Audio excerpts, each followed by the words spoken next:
Hi hello welcome to our YouTube channel. അപ്പോൾ നമ്മുടെ പുതിയൊരു വീഡിയോയിലേക്ക് എല്ലാവർക്കും സ്വാഗതം. അപ്പോൾ ഇത് ഇന്നലത്തെ വീഡിയോ ആണ്.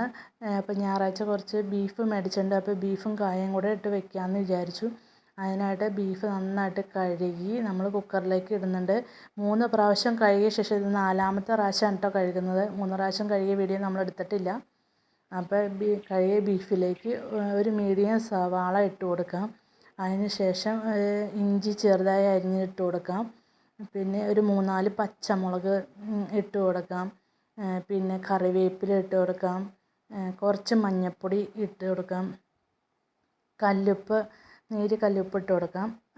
ഒരു നുള്ള് വെളിച്ചെണ്ണയും കൂടി ഒഴിച്ച് ഇത് നന്നായിട്ട് കൈകൊണ്ട് നന്നായിട്ട് മിക്സ് ചെയ്യുക.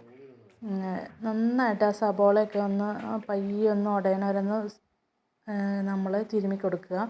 അതിന് ശേഷം ലേശം മല്ലിപ്പൊടിയും കൂടി ഇട്ട് പിന്നെ എരിവിന് ആവശ്യമായിട്ട് മുളക് പൊടി ഒരു ചെറിയ ടീസ്പൂൺ മുളക് പൊടിയാണ് ഞാൻ ഇവിടെ ചേർത്തിരിക്കുന്നത്. മുളക് പൊടി ഇട്ടിട്ട് ഒന്നും കൂടി ഒന്ന് പതുക്കെ ഒന്ന് തിരുമ്മിയിട്ട് കുറച്ച് വെള്ളം ഒഴിച്ച് നമുക്ക് കുക്കറിൽ വെച്ച് ഒന്ന് വിസിലടുപ്പിക്കുക. ഏകദേശം ഒരു 4 വിസിൽ അടുപ്പിക്കണം, എന്നാലേ ഇറച്ചി വേവുള്ളൂ.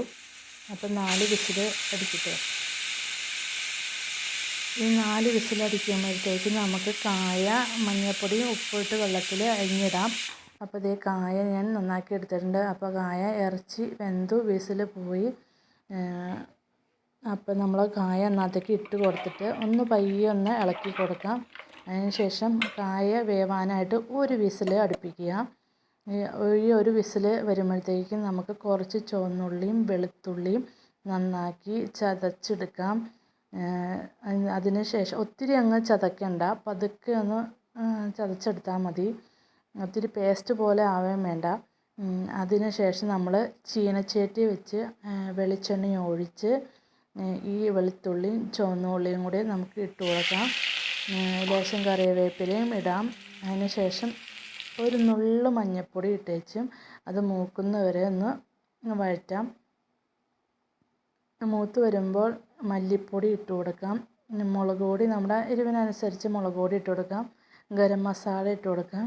അതിനുശേഷം പൊടികളൊക്കെ നന്നായിട്ട് മൂത്ത് വരുമ്പോൾ വേവിച്ച് ചെയ്യുന്ന കായയും ബീഫും കൂടെ നമുക്ക് ഇതിലേക്ക് ഇട്ട് കൊടുക്കാം. അടുത്തേക്ക് ഇടുക്കി മതി മതി മതി. അപ്പോൾ കായയും ബീഫും നമുക്ക് അതിനകത്തേക്ക് ഇട്ട് അത് നന്നായിട്ട് ഒന്ന് തിളച്ച് വരട്ടെ. കറി തിളച്ച് കുറുകി വരുമ്പോഴത്തേക്ക് ആ പൊടികളെല്ലാം ഇറച്ചിയിലേക്കും കായയിലേക്കൊക്കെ പിടിച്ചിട്ടുണ്ടാവും. അപ്പോൾ കറി ഇവിടെ റെഡി ആയിട്ടുണ്ട്. അപ്പോൾ നമുക്ക് ഊണ് കഴിക്കാം.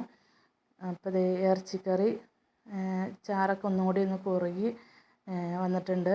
ഒത്തിരി ഡ്രൈ ആയിട്ടല്ല എടുത്തേക്കണേ, ഇച്ചിരി ചാറ് രൂപത്തിലാണ് ഞാൻ എടുത്തേക്കുന്നത്.